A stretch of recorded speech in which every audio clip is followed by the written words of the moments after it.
ব্রেকফাস্টটা এন্ড করে উঠেছিলাম ঠিক 8 AM বাসে, ঠিক 12:30 নাগাদ। আবার আমাদের দাঁড় করিয়ে দিয়েছিল বাসগুলো আমাদের লাঞ্চের জন্য। এই ভিউটা দেখে তো আরোই অবাক হয়ে গেছিলাম। ঠিক ব্রেকফাস্টটা যত না ভালো ছিল, তার থেকেও মনে হচ্ছিল লাঞ্চ করার জায়গাটা আরও সুন্দর। নমস্কার, আমি চন্দ্রিমা। আই হোপ ভিডিওটা ভালো লাগবে। ওখানে বাফেটের জন্য একটা আমরা লাঞ্চ বুক করেছিলাম, যেখানে মোটামুটি veg pakora, salad, veg noodles, তার সাথে একটা ডাল মাখানি, তার সাথে স্যালাড, পাঁপড় সবটা ছিল, যেটা ভীষণ টেস্টি ছিল।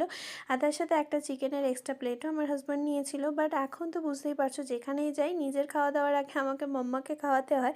মাম্মা খেতে খেতে মোটামুটি ফটো ভিডিওতে একটু কোঅপারেট করছিল। ও তো জানে মাম্মা ভিডিও করতে ভালোবাসে, একটু তো ফটো ভিডিওতে মাম্মার সাথেও আসতে হবে। ওখানের অ্যাম্বিয়েন্সটাও ছিল ভীষণ সুন্দর। পাপা, বাবলু কাকাই সবাই দাঁড়িয়েছিল। খাবারের মেনু অর্ডার দেওয়া হয়ে গেছিলো, যেহেতু বুফে ছিল, সবটা সুন্দর করে অ্যারেঞ্জমেন্ট ছিল।